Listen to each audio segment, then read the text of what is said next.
Hello, hello, hello, everyone. Happy Friday. We made it to another week. I'm Yes. so excited to be having this conversation with the one and only Wild Gina. As folks trickle in, feel free to, unmute yourself and say hello. Feel free to drop in the location where you're tuning in from in the chat. I'm so excited to get started, and big thanks to Lightroom for helping make this conversation possible. Let's see, I'm just allowing folks to trickle in. You can put on your cameras. It's always nice to see people's faces. You don't have to. Hey, Chanel in Brooklyn. Thank you for joining us. Tiffany in Baltimore. Thank you for joining us. Roxanne in Mexico City, soon to be Panama City. Thank you for joining us. So excited about your upcoming move. Let's see. I think I saw Audrey in Connecticut, Alex in Brooklyn, Adrian in Pittsburgh. Amazing, amazing. I love to see where everyone's tuning in from. Yeah. Feel free to drop it in the chat. East Bay, California. Love it. Welcome, welcome, everyone. We will get started in a second. Feel free to keep dropping your location in the chat. I'm just allowing folks to trickle in. Hello, Lane in Portland, Oregon. I used to live in Portland. My past life. Another Brooklyn night. I love it. I love it. So we have the one and only Gina of Wild Gina joining us today. And I'm so excited to do this conversation. Thank you so much again, Gina, taking time on a Friday to speak with us, Black women photographers, and everyone else who's attending. Hello, Villain and Detroit. Welcome, welcome, everyone. So Gina, because I know this hour goes by quick, and I've had the pleasure of hearing you speak a few times in Clubhouse, but this is not Clubhouse. So for those who do not know you and have not heard you speak before, please introduce yourself to everyone here. Yeah. Hey guys, my name is Gina. I am originally from New Jersey and now I live in the desert in the Southwest. I am a nature photographer and I focus mostly on small scenes now of landscapes and nature, mostly desert scenes right now. Right now that's all I really have because we're not really traveling much. I focus also on diversifying the outdoors. On my own time. And yeah, I am one of those people that sort of quit her job and then transitioned into something and then kept getting spit back out. And then I'm 10 years into a photography career and then now I'm just making money off of it. So if that is something that you guys can relate with or you're looking to do, like I'm your person. So that's pretty much it, I guess. That is so, that's like the short version. Okay, so let's unpack that a little bit. You are 10 years in, right, Yeah. of photography, but you're saying you're just now feeling like you're actually earning a living. Talk to us about that.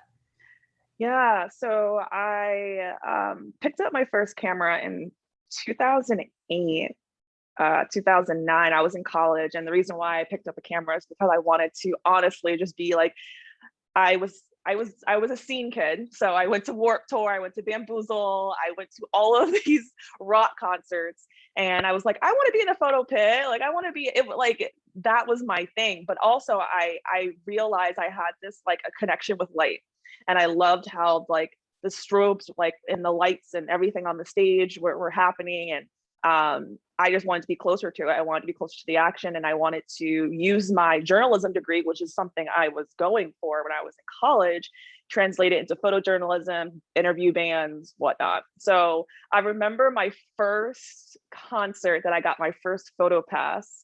It was for Metro Station. If you guys know who Metro Station is, one of the guys on the band was, I think the brother was on Hannah Montana, and then it's Billy Cyrus, or I don't know who it is. Noah, I forgot who it was. But it was the brother of Miley Cyrus, and I interviewed them on their tour bus. And it was so funny because it was so last minute. Like, I got the email and I was at home on winter break, and they were just like, "Hey, we have an extra photo pass. Do you want to come?" And I was like, okay. And I didn't know I was interviewing them either, but I did bring my little handy like microphone, and I went and did that, shot some photos. I did the interview, and I there was like, I put it on my Tumblr. Like, I didn't really have anywhere to put it, with Tumblr or something. And that's how I connected with people, was through that. And then I shot a couple more concerts, and it was like Third Eye Blind. Like, it was concerts that I never even thought I would be able to get noticed, like, or even get a photo pass. It was so easy back then because I think they honestly just wanted free photos, period, for their new MySpace like account. So I just did that. I that was all working for free the entire time. And when I first when I went into my senior year, because that was junior year of college, went to my senior year, that summer I interned at Sony Music, and that got connected because I was working with bands. And I remember I was like, what else can I do? So I went to MTV every single day during the summer. Sometimes during school, when school started, I still was going to TRL, going to the front of Oh the my like the goodness. outdoor audience. And I just went to producers. I'm like, what do you need help with? I can help you pass out whatever. And they're just like, okay. Like, they, I was working for free. But through that, I ended up upstage all the time, next to celebrities, next to this, next to that. And that's how like I started to kind of find my voice. I don't even know how that really happened. It was just like no one else was speaking, like was putting themselves out there. So I was like, I rather just do it. That also landed me being in a room with Scooter Braun, who was Justin Bieber and all those people's, manager. I was in a room and he was explaining to me who Justin Bieber was, which I didn't even know at the time. I was like, I don't know who this person is. He's just like, he's gonna be big, blah, blah, blah, blah, blah, blah. But he was teaching me things about how I should become a music journalist, like what questions I should ask, all this other stuff, because I was there interviewing Asher Roth. If that big song that came out, I Love College, came out, and that was like the person I was interviewing. From that, I ended up getting connected with my local newspaper, who was a sister site of USA Today. And I said, I want a blog. And they gave me a blog on their website. And that's when I started photographing bigger artists like Janelle Monáe, No Doubt, The Fray, Blink 182. And that's where and that was during all one summer, by the way. It was just a summer blog. That was it. And I was just thrown into these photo pits some more. And that's when I graduated college. And I was like, okay, I'm done, because I was working for free most of that, like the entire time. I didn't get a cent. So I was like, I have a degree in broadcasting, not in photography. So my thing was like, I have to go and get a TV job. I got my first TV job at CBS television. And I honestly didn't really shoot photos throughout those 6-ish, 8-ish years being in TV. I did shoot like, I don't know, like family stuff. And, I was dabbling into nature, but not really. And I wasn't really anywhere near as like how I'm shooting photos today, but I still had that creative eye and I was interested. By the way, I hated working in TV. Even though I worked at CBS, I was a producer at ESPN, and I was a rep at ABC television. Hated all of it. It was just not for me. And I kind of knew it wasn't for me. I think at that point when I left, I decided to leave to move to the West Coast in 2018. I realized that I was chasing a job title. I wasn't chasing, it was just like, okay, like I'm an engineer now at CBS Sports. Okay, so my next thing is I have to now elevate myself to become a producer. And I was just chasing titles. I wasn't chasing anything else. And because a lot of the work that is happening with them becoming a producer, becoming a rep, is just like the most ridiculous, stressful work, and the microaggressions that happened with me and everything. And I didn't even know what that was at that time when I was working in that. I didn't know what a microaggression was. I just honestly, I just thought I was supposed to be treated that way. Like I was thought like, okay, well, HR's right. They're going to go ahead and side with this white boss, or I should just, or like what I was taught was like, suck it up, and just deal with it, because, you have to like, have like an upper lip. You kind of just need to just like be quiet and just like do the work, and I'm just like, this isn't fair. So I left after just I was like mentally abused during my last part of working in TV, and that I was like, it was bad and I needed to leave. So I left, I came to the West Coast. I really didn't know what I was doing. I started working in like within the outdoor industry for an outdoor brand. Horrible. I didn't like working there either, because as soon as I got in there, it was like working back in TV. But that was the first time I realized that race was a huge issue across all industries. And it wasn't just me being in TV, it was the outdoor industry. It was every industry that I was in. And I was like, you know what, it's time for me to focus on my photography and what I want to go through with that. Prior, by the way, back up, prior, before I left the East Coast, I did start shooting nature just to put on Instagram, whatever. I wasn't really looking to do anything with it at all. I started dabbling with brands and whatnot, but it was just more so if I can get free hiking boots. Like, that's all like I didn't really know Noted. Okay, let me write that down. Let me get some. It was just like, I kind of was just like, whatever. But my story of me becoming Wild Gina didn't really become elevated until that moment when I walked into an REI and a guy came up to me when I was trying on just like my first pair actually of climbing shoes. He came up to me and was just like, oh, like my son has those shoes, they're great, like, do you know what you're doing, all this other stuff. And then before he left, he's like, it's really weird to see you here because Black people don't hike or climb. That's literally what he told me. So I was like, what? So I shared that story on my Instagram page, and then like Self Magazine picked it up, and it was just this huge thing. And that was also the first time I realized that other Black people related to me in that space. They were just like, yeah, like that happened to me on the trail, that happened to me here, that happened to me here. And that's when I started to like really form my voice of becoming an advocate and for my own self, but for my Black community that would want to go outside. So back to where I was working in the outdoor industry, and I went to outdoor retailer, which I was traumatic experiences there. I had a white coworker come up to me and literally tell me that I should be grateful that I'm there and stop complaining about the racial issues that are happening within outdoor retailer. I was just like, are you serious? Like, this is bad. So I thankfully, I think my ancestors is the one that pushed me out. I got laid off after a year, and there was personal stuff too that I needed to go through. But from when I got laid off until the beginning of the pandemic, I was like in my lowest point of my life. I was about to sleep in my car. I didn't know where to go. I didn't have any money. I honestly just didn't know what I wanted to do. It was scary because I really did think that I was going to become this brand photographer, just focus on like shooting models, shooting content, blah, blah, blah, and pushing that out. But it wasn't until the beginning of the pandemic when I had to relocate to Arizona with family because I could not afford to live in LA. I didn't really have anywhere to go after that. I was staying with a family. Thankfully, they brought me in, but I just was like, it's COVID. Like I was being pushed out of LA. I moved to Arizona. And then I felt like that's when I felt like I had a connection with nature. That's when I started, honestly, that's when I started shooting my best photography. So it's so weird that after 10 years of me picking up my first camera, that now I am now being like gifted by my ancestors to say, okay, like you can shoot stuff like this effortlessly. I don't even know how I shot that, honestly. I pulled off the side road like I usually do. I get out. This is probably two shots. It was 2 shots on my camera, and then I left. Like, incredible. This is something that obviously is coming from a higher being, and I'm trusting that, especially being in Arizona and being connected to my ancestors here. And this is a place where I feel like it's weird because ever since I came here, I felt like home. Like, this doesn't feel like, and I've never really adventured through Arizona. Arizona was so like, just, I've never visited here before. I really honestly didn't know what was here.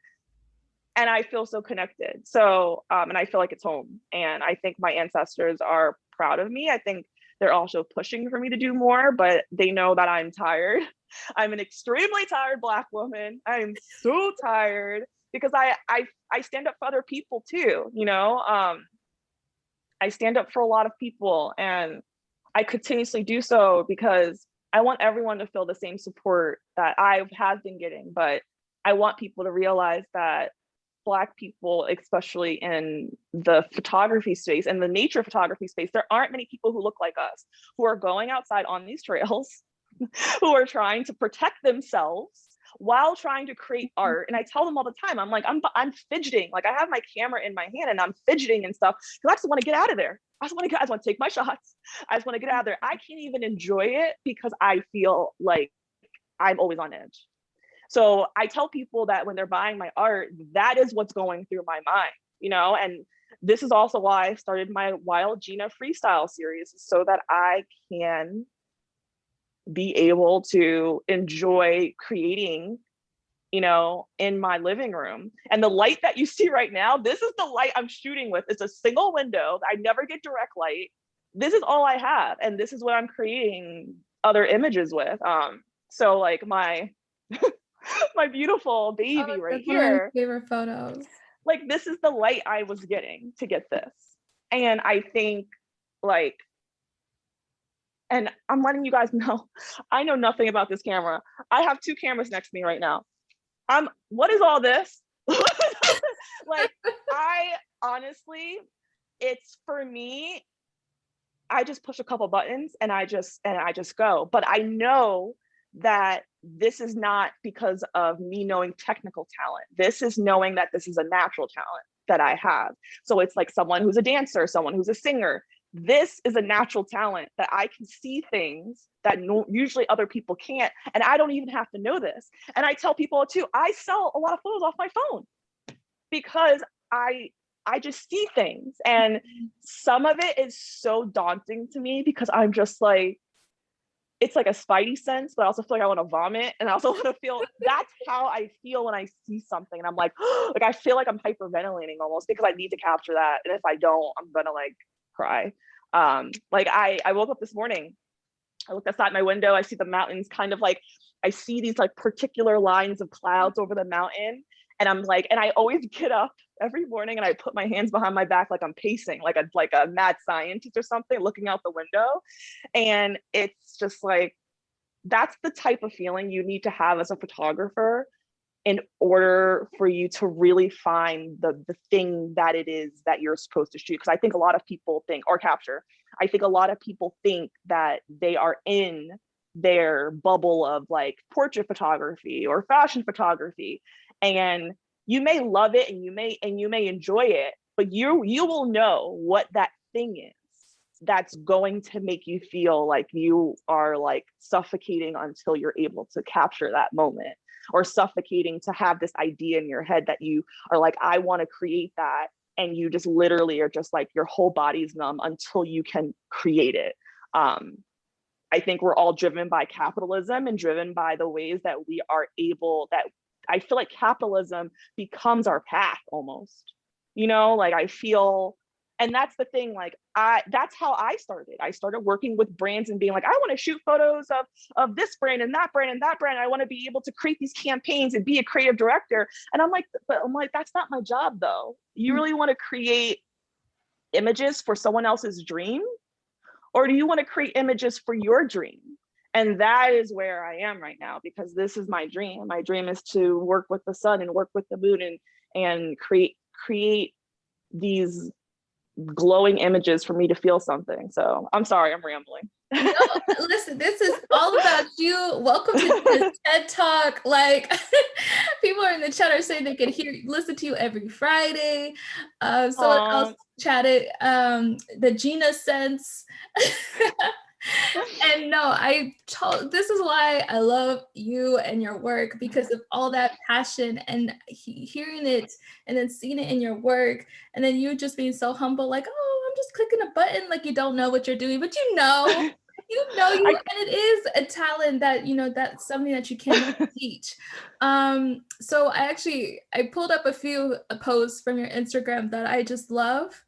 And one is this one in particular from October 2nd, 2020, where, you know, you kind of explained about who you are. You really just reflected on, you know, your journey in a sense. And one thing that I really love about your work in particular is just all the captions. It's a story. It's not a caption. It really is a story. Like, I write books and then I say caption continues in the comments. But I think it really makes you so different from so many photographers. And you know, you ended with, the top ingredient of which can be very hard to find and can only be discovered by trusting your intuition is purpose. And I feel like everything that you just told us is really just, an example of how you are purposely driven and how you have this purpose that you've created and you know what your why is.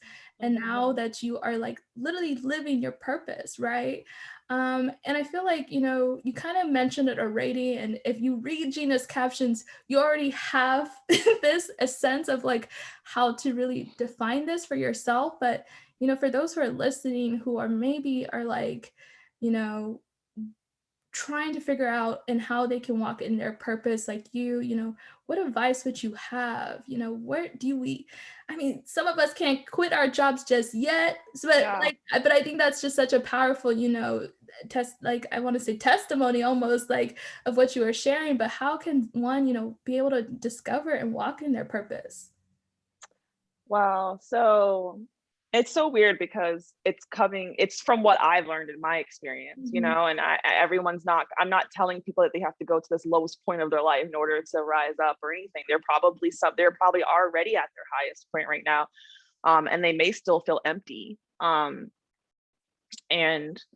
I've been there, I mean, going back to me working in TV, I was up as a producer at ESPN. Like where else would you go, but I felt empty. um I think it takes, I don't want to say it takes time because everyone says it takes time, but I think I think you're able to find it and rest wherever you are, because I do think that when you are in stillness, now I'm not meaning pandemic stillness, I'm meaning like stillness within yourself, and you're at play, I think you're able to discover things that you love. And I think a lot of people think it's going to take time and research and reading books. I think it's just being with yourself. And where does your mind wander? What curiosities lay inside of your head? And just play. For me, obviously, I think the first thing that came to my mind when I got laid off, it was money. And I was like, where am I going to live? Where How am I going to blah blah blah blah blah blah blah blah? And I think that was the issue, was because I was so wrapped up around like that.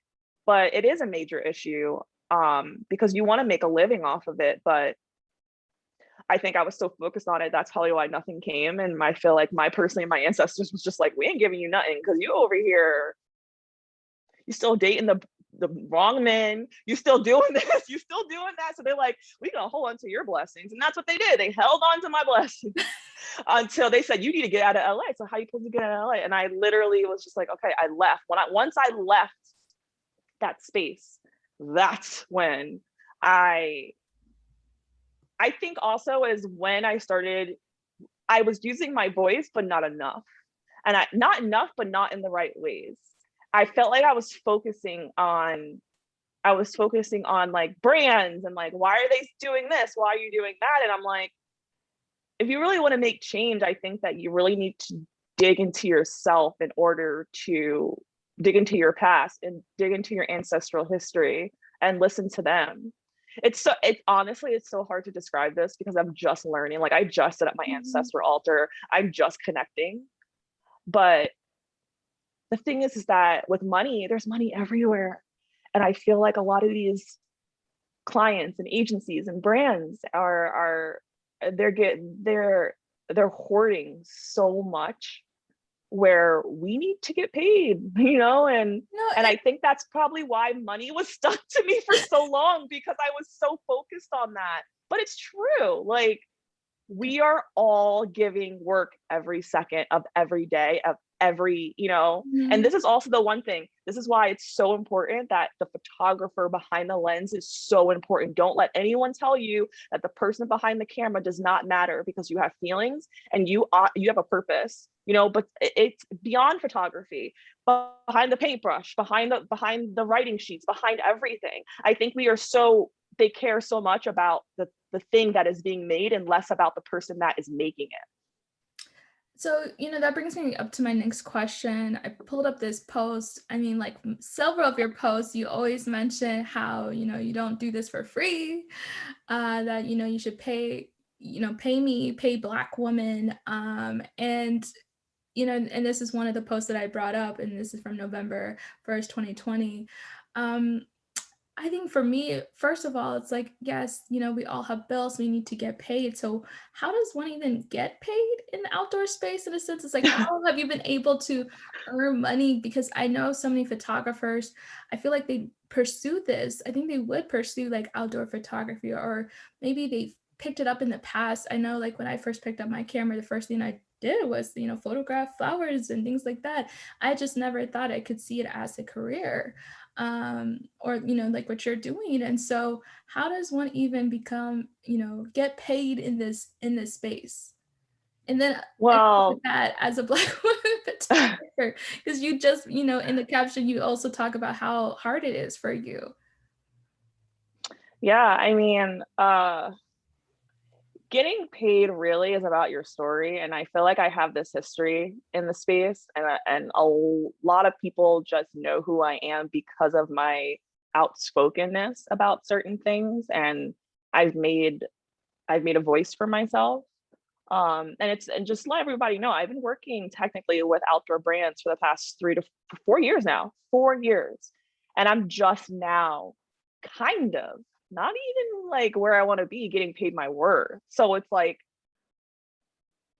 plus the outdoor industry, it's just, I feel like everyone's like, they have so much work to do. The work should have been done like years ago. And honestly, it's not also my responsibility to be speaking and teaching all of these outdoor brands. It's not my responsibility. It's really, really not. Like my focus right now is my art. Um, and this is why I don't shoot or capture. I'm sorry. I'm trying to stop saying shoot. Ugh, I know, capture. me too, it's hard. Oh, so hard. Yes. Create images for brand campaigns because that was my goal, right? Was to become a creative director and create brand campaigns. I had so many ideas, and I still have a book full of ideas of things that I want to do, but I stopped doing it because the pay is it's just low. And also we're being tokenized, we're being uh replacements for their DEI. Oh, I hate that. Ugh. DEI efforts, and that's not it. Like I want, and this is why I tell a lot of brands now who I work with as an influencer on the side, is like, I'm not going to talk about race with you guys. It's going to be all about the things that everything else that I want to talk about. I'm not going to do that. If you guys want me to, that is going to be a separate contract, a separate bill, Mhm. and it's not you telling me your budget for it. I'm going to tell you you need to pay me or you're not going to get it, period. And just being very consistent with that, being setting boundaries with that. But I mean, if you people who want to that's the thing though, is that people come to me too and they're just like, well, like, how do you sell photos, how do you sell prints? I just started. I'm not even a year in yet, and I'm pushing myself and I'm trying. And that's the thing, is that because there's no one that looks like me doing what I'm doing right now in the space that I'm in, at my rate. There is no one that looks like me. I have no one to go to besides the white photographers who are doing similar stuff than me. That's Mhm. all I have. I don't have anybody else. And it's, I mean, I honestly, right now, I don't know if I can tell anybody how to do that because I'm doing it my way right now, and I'm trying and I'm learning along the way on how to do this because I don't have anything really, and I can go on Clubhouse all day and listen to white landscape photographers talk about this all day, but I'm not them though. They can easily pick up certain things. I'm not going to be portrayed the same way. Um, Especially if I decide to put my art in galleries, I'm still not going to be portrayed the same way because people who are putting nature photography like this in art, they think that a white guy shot this because there's no way, that a Black woman would do that because there is no Black woman in the nature photography space. So that's the thing, is that I'm still learning and growing. Maybe at the end of this, where I am in a gallery or somewhere, or I can sell my 17 million NFT. I can write a book on it. But I think at the end of the day, it's just, if you share your story authentically and you speak up for the things that you love, the money will follow. And I think that's like the only advice I could really give right now, because I am learning. I mean, I speak very loudly on my Instagram. My stories Very are usually the lovely, but I longest. I love that, and I love that, and I think, as creatives, I mean, obviously, we all have our own voice, but how much of it do we share? Like, I feel like Mm, for so long, I've felt like I've held back on my views or things like that because they always say, at least my mom always said, like, "Polly, be careful, future employers, Polly," and I'm like, but for you, it's the opposite, and so for you, mm. do you feel like, I guess where you're at now, do you feel like at all that you wish you spoke up sooner? Do you feel like you're at a good place now, um, just to do it more? I think I've done enough, and I think I need to rest. Yeah. And I'm not resting, because I think me speaking up so much right now too is definitely inflicting on my health. I think mentally and physically, I'm drained. I think I need to be more strategic about the time. It's not me speaking up more, which I do want to do. It's more so strategically, how can I do that so that Mhm. I am able to rest? That is the thing, because I am constantly, my mind's running with these thoughts, with these things. And it's so funny, because I tell people, I'm like, everything that, if you see me yelling on my Instagram, most of that is coming from my ancestors. There's an ancestor, I know that I'm an ancestor return to earth, and there's an ancestor inside of me. They're talking. I'm sweet Gina, who's just like, I want to go to Disney World. That is me. And I want to take photos, and I want to go out, and no, like, there's an ancestor, there's someone, and that's what I was saying. It started last summer when we had to, uh during the protests. That's when it happened. I've never felt, I mean, I've spoken up before, but I've never spoken up like that before. And that is something that is consistent from my ancestors. But I think I also need to set boundaries with my ancestors, because I'm exhausted too. But I think for them, they're like, we've been exhausted, you better keep going. I'm like, okay, listen. But I need to find rest in my voice, because I'm tired. And I think a lot of people, you know, like, I don't do interviews like this a lot anymore, because I don't have the mental, like, sometimes people add me to Clubhouse and like, I'm tired. Yeah. I can't do this all the time. I get stuff from brands too. They're like, hey, like, we would love for you to come on to like an Instagram live, blah, blah, blah. And I used to do that. And then I realized how exhausted I was from doing that, because at sometime in the middle of it, I'm caught in one of these things with these brands. And the first thing they bring up is like, so can you tell us, how can we make the outdoors more diverse? And I'm like, oh my God. Like, And it's not on you, like you said, it is not on you. yeah. I thank you. Thank you for your honesty and being transparent because I think that doesn't get talked about enough. And I really hope you are able to rest. Prior to hopping on this, we were talking about how soon she's planning for a vacation for the fall. Fingers crossed. So I'm so Oh, excited for you for that because you deserve thank you you. deserve to rest. You truly do. I know. I do. I do. And it's my 33rd year, start in September. Oh So my goodness. yeah, it's a huge year, because I just got my okay, here's one thing that I think every artist should do. You should get your birth chart read. I'm serious. Like you're gonna have to pay a couple $100s to get it read, but get your birth chart read and have them go over each week. That's what I did. I literally had someone use my birth chart, and we went over each week until my 33rd birthday. And now I know how to plan my year. Now the rest of my year till I'm 33. And then when I'm 33, I'll do it again for like 6 months or however long.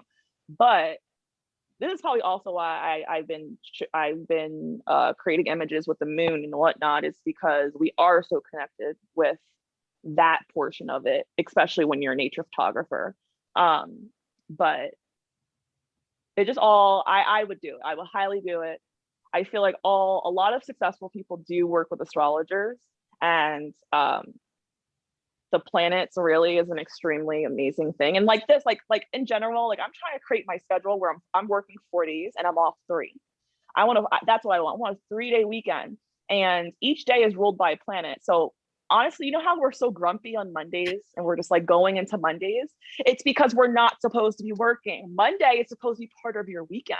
Monday is called Moon Day, which means the moon, which means you need to lay low, like you need to rest. And I think that's the reason why everybody hates Sundays. So, it's because we're doing Gotta the slack that to my opposite. boss. We're doing the opposite. But yeah, so. Thank you so much, Gina. If you have any questions for Gina, please do drop it in the chat. I did have a few submitted questions ahead of time that I'm going to turn to next. Okay. Pamela asked, you kind of touched on this earlier, but maybe if you have any more thoughts, as a Black woman, how do you convey your feelings and imprint yourself in your photography?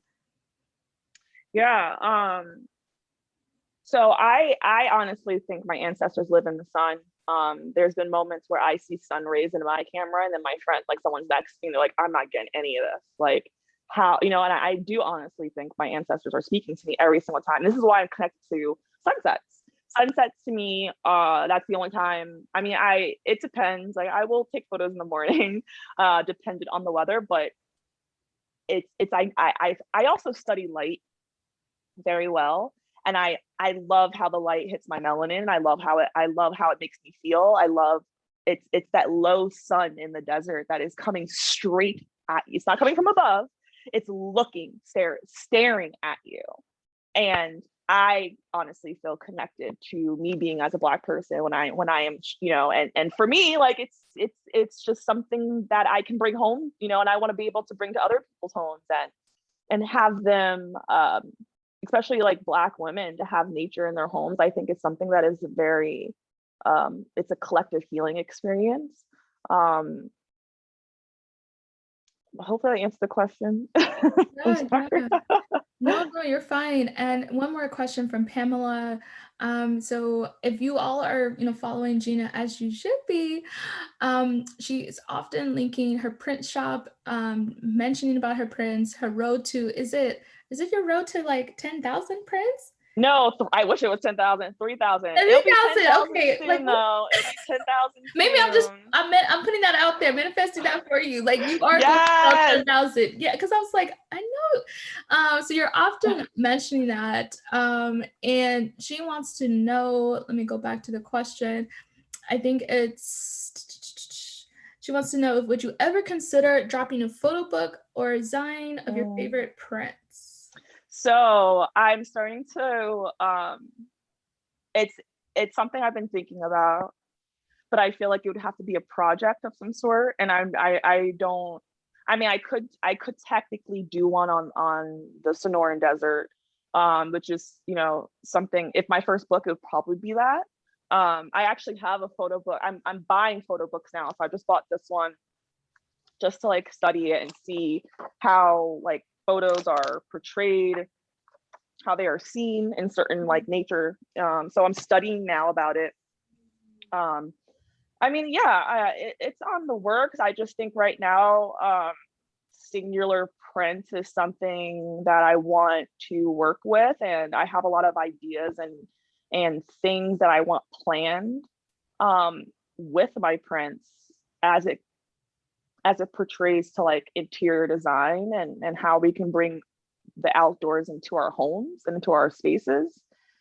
But yeah, print books and stuff is on my list. It's not a priority though, because I don't want my book to go on a table and go and have dust on top of it.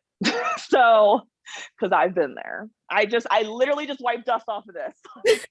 um,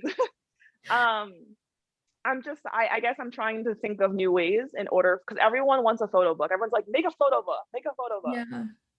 I'm the person that just will do something completely different. So I honestly don't know where that's gonna go, because it's still, I guess it's whatever happens, happens. But someone said merchandise. Okay, so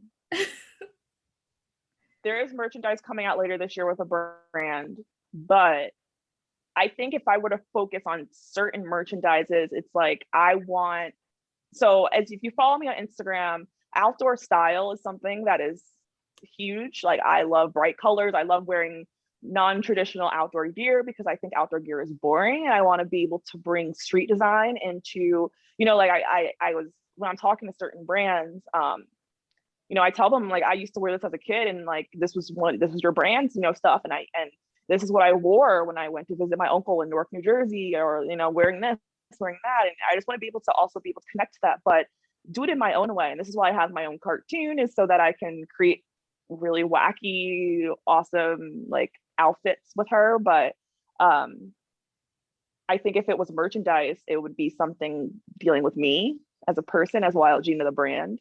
Like the one thing is like I want my own sunglass line, y'all. Like I want it to come. I'm starting to do some research on that. I'm buying random sunglasses off of eBay and just taking measurements, and because See, my I'm learning so much right now because I think you won't be the one to say it, but I hope everyone is picking up on how, you know, intentional you are with everything that you do, and you put a lot of time and you're saying research before just jumping in and before doing it. And you mentioned a few things that I also want to dive into real quickly as time is winding down. You said Wild Gina the brand. And I love that. And I think a lot of people are still figuring out how they can make themselves a brand. You know, do you have any tips, any advice? Like you are someone who has lived like 9 lives already. How have you been able to, you know, rebrand yourself in a sense and have this brand? Yeah, I don't even know how Wild Gina came about. It just came about years ago and I just kept it. But I think the branding happened along the way, and it was like it's a wave, you know, and it's still a wave because I don't really know where it's gonna go next. But I mean, I can see a vision of things that I want to go. But becoming a brand as a photographer too, I think it's really important. Um, because I think a lot of people don't, I just don't want artists to be erased in within their art. I think we all have other ways to monetize besides our art. I think ourselves as a being is really important. People, it's like when you're watching YouTube and there's vloggers and they're like, most of it's fitness people, right? You're really watching them to figure out how to, you know, lift this or do that or what exercise it is. But if you see who they are, that's a brand, because now they're coming out with their own clothing line. Now they're coming out with one has a candy company, has nothing to do with fitness. It's a candy company. And it's because that's just things that he loves to do. So it's like, really, like, what things do you love? Like for me, I love fashion. I'm starting to love other different things, and I'm integrating it. You know, I mean, I don't think I'll ever integrate Disney into this, because this is that now that's separate. That's my fun time. Leave that alone. But I'm saying, like, really figure out the things that you love to do and how you can showcase that publicly on social media or your blog or your website.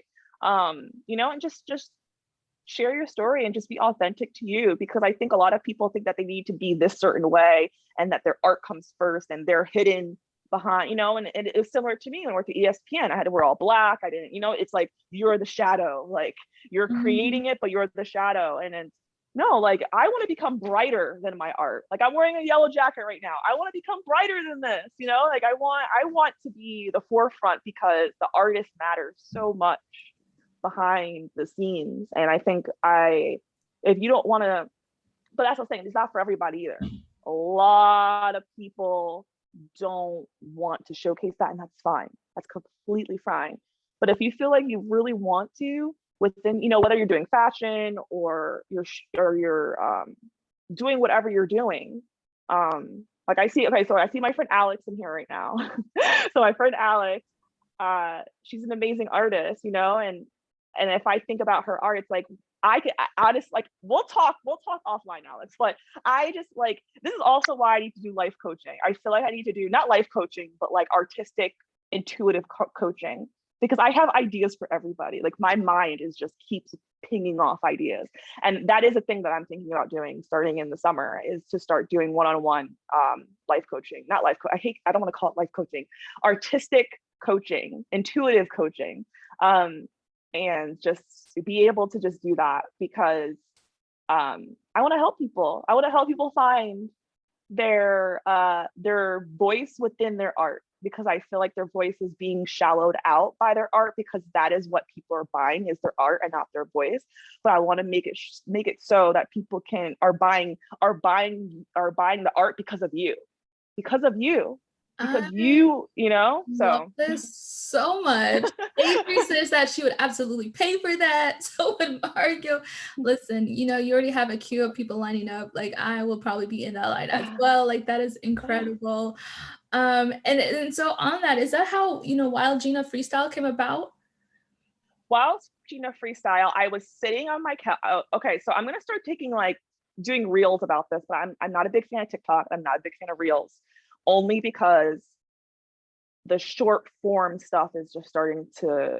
I just think it's not going to last. Let's just say that. So anyway, but I was sitting I was sitting right here actually. I was looking at my flowers, and I was like, I was like, this sunflower looks pretty. Like I see the lights. I honestly I captured this with a 100 to 400 lens. So I am like up against the wall, like, oh my God, my camera. I'm up against the wall. I'm up against the wall like this.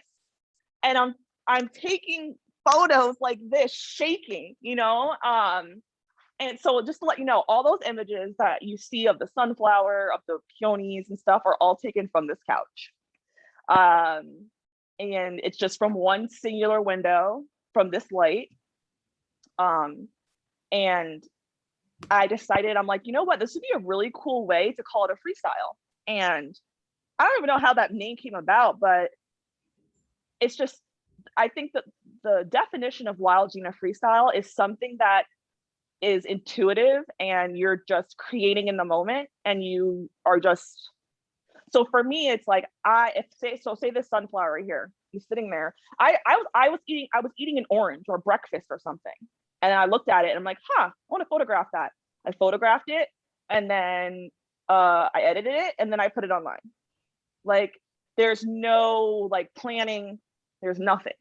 And I want to start doing more of that with my phone, because that's also what I do when I go to the grocery store, taking photos of carrots, but I'm looking at it and I'm like, oh my gosh, these carrots look so beautiful with the mist and the shadows. And the guy stocking the vegetables next to me, and he's just like, what is going on? Like, I'm like down on the floor, taking it with my phone and everything. And it happens when you're walking down the street.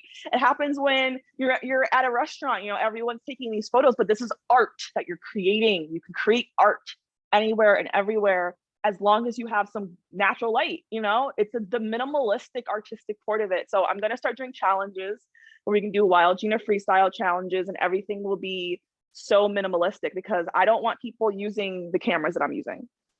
I want people to use your camera phones. That's it.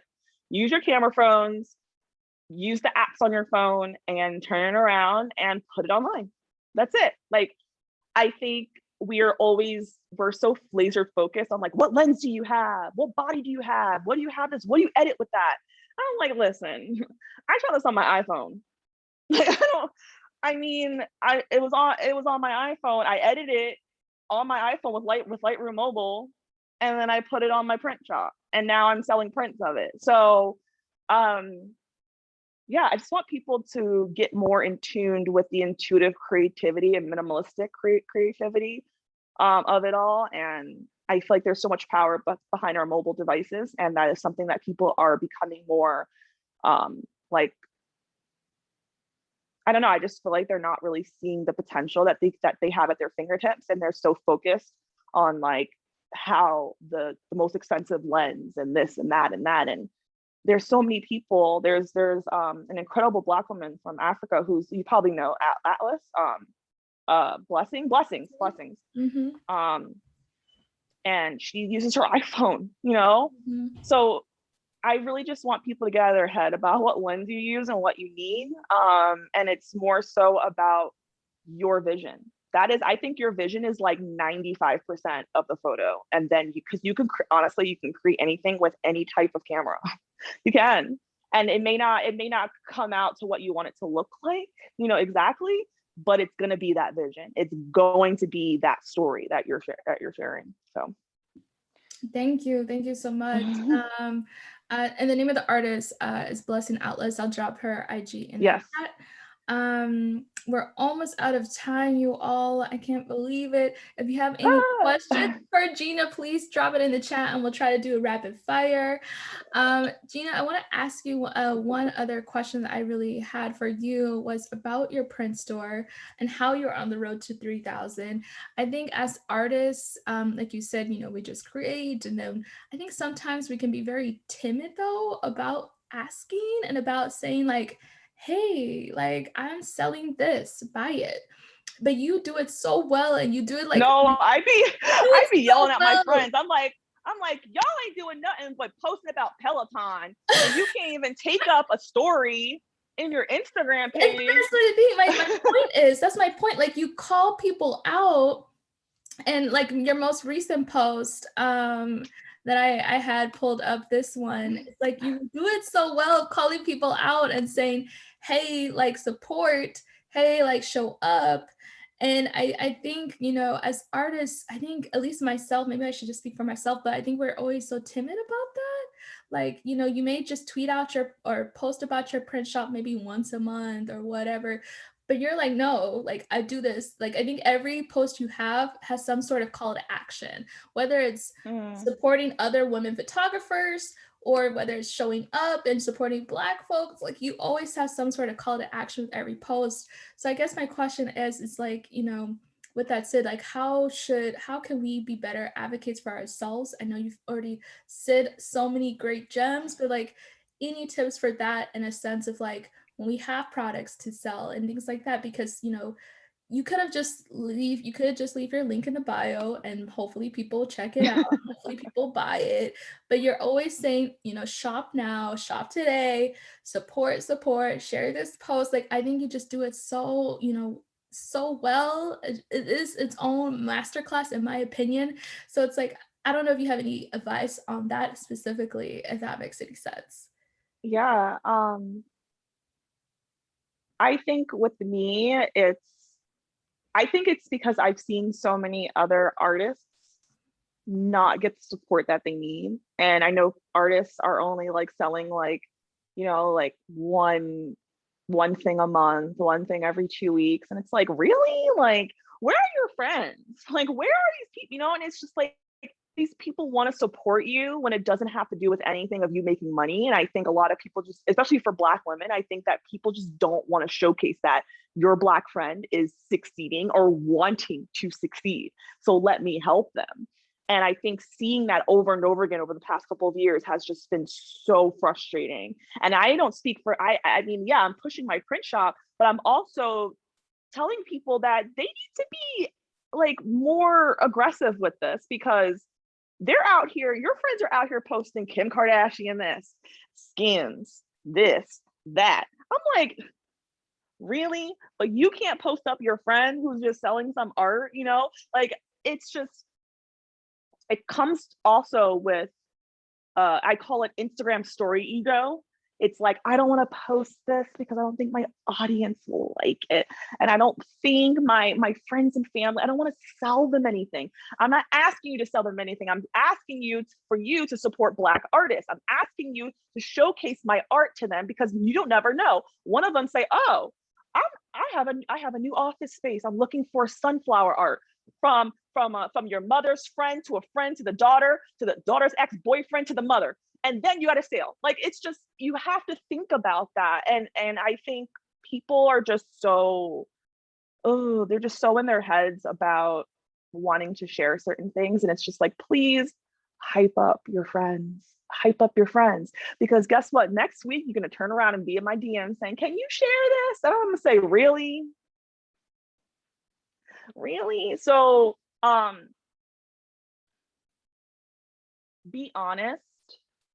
And I do this type of work in order for me to like call on my friends to do more, is because I know that there's someone out there that is going through the same thing and doesn't, and has not found that voice in order to speak up about it.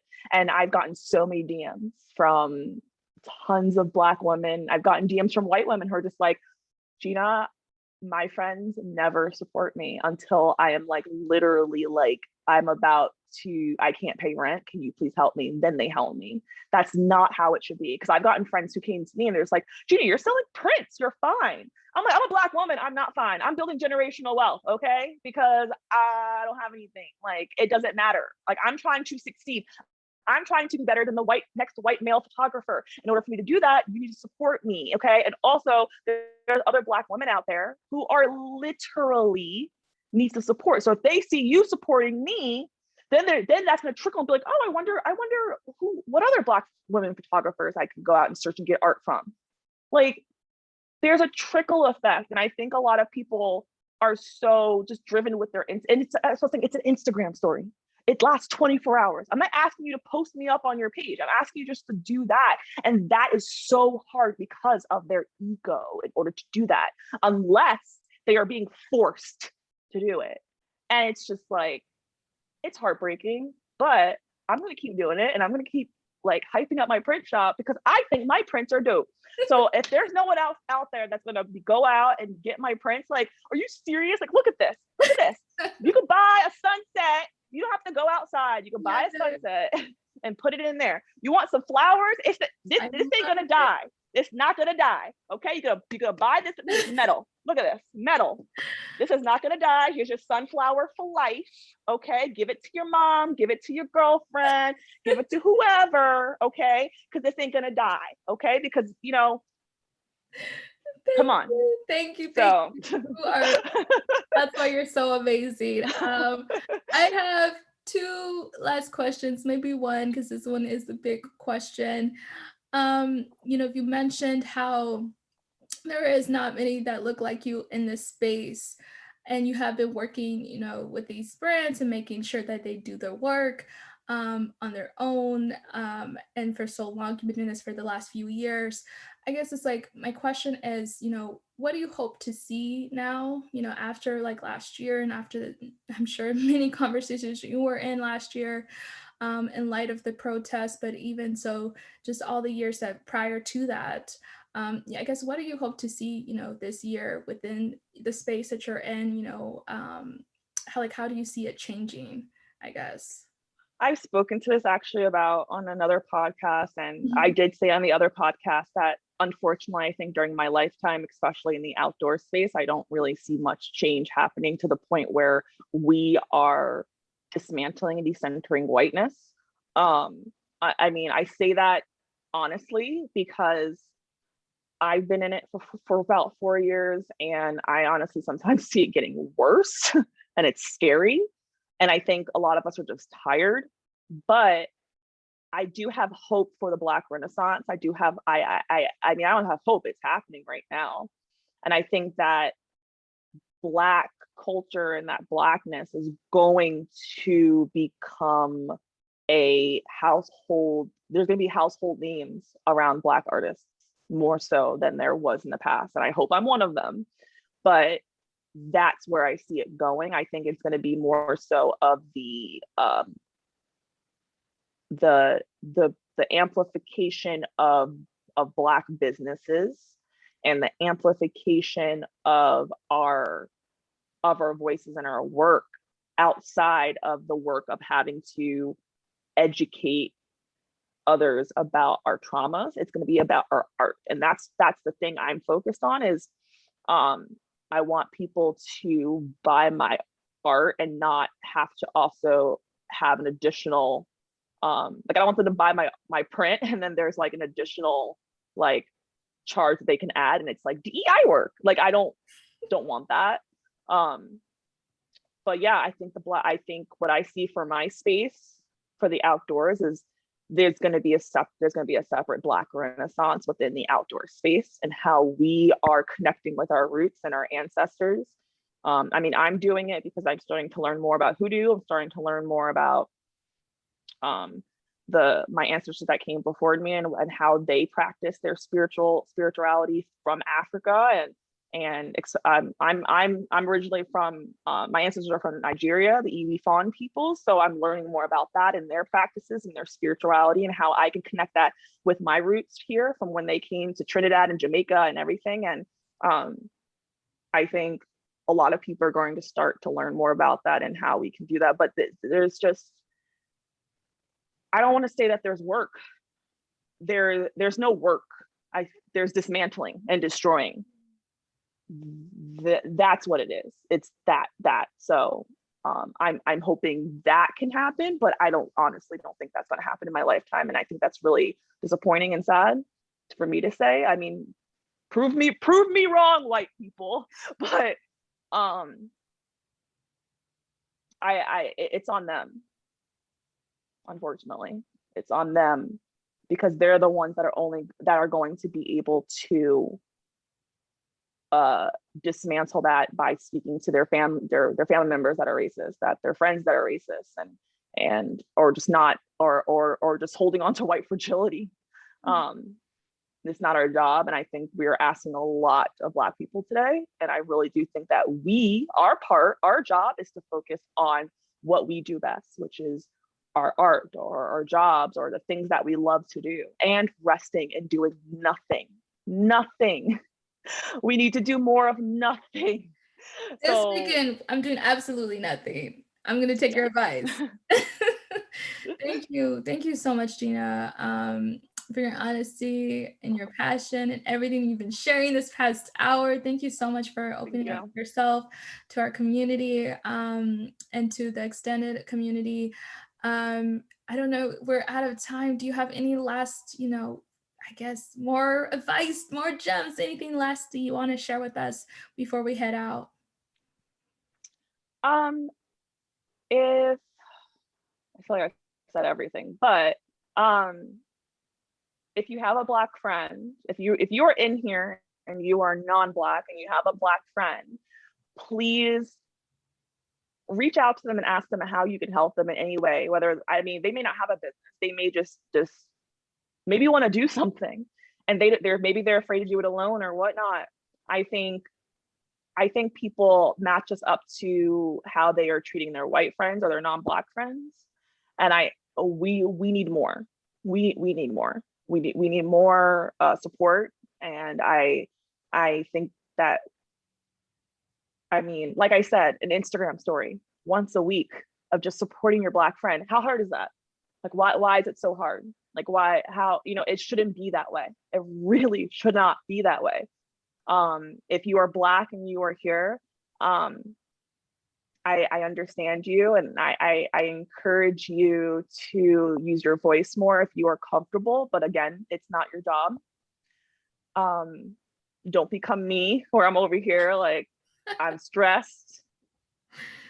But find more time in stillness. If you're in here and you're Black, please find more time in stillness and in play. I encourage you, now we're going into the weekend, so the new moon is happening this weekend. The new moon is encouraging you to rest. Next week, I would want you to declutter and clean your life. And that could mean beyond your space in your home. By the way, there was this thing that I read, and it said your home is your ancestor's body. Your home is your ancestor's body. So if your home's a mess, you got laundry on the floor, I'm telling you, because this is my home right now. You got laundry on the floor, you got boxes everywhere, you got this, you got that. This is what you're dressing your ancestors with. You want your ancestors to wear the boxes on the floor, the garbage not out, the dishes not clean.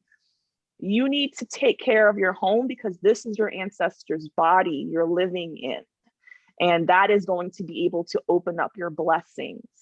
So please, next week, but by the way, that goes beyond the home. Clean out your friends, clean out your phone. And if there's people who are refusing there's people that you are like, these people will not support me. Why? Get rid of them, because you're going to have 5 more people that's going to replace that one person who literally won't stand up for you, who won't speak up for you, who won't support you, who won't do much for you, just to let you know. Okay. So, everybody be well. We getting our vaccine soon, so we're going to be opening it up, and we're going to be shaking our little booties out there in the street. So you better be looking cute. But, yeah, I mean, and also get outside. I need to get outside. The sun, but go chase some sunsets, because your ancestors are living in there. But also, look down once in a while. I think we're all looking up. I take photos of literally, like, I call roadkill plants on the side of the road. But look down at your feet and see what's there. I think a lot of grounding can happen there. I think a lot of encouragement for you to create more is down when you look down. I'm not saying looking down on yourself, but just you physically looking down and seeing what's below you, what is at your feet, what is holding you up. Look down often. So yeah, that's all I really have. Thank you, thank you. I cannot say thank you enough. Thank you so much, Gina. Everyone, I've dropped her information in the chat. You should already have it. Please go support and buy a print if you're able to. Print buy or a sun. Buy a that. sun for yourself. Buy the sun for your son. Yes. Okay. Next time you see me, I'm gonna have it right here. I promise you. This is one of my favorite photos.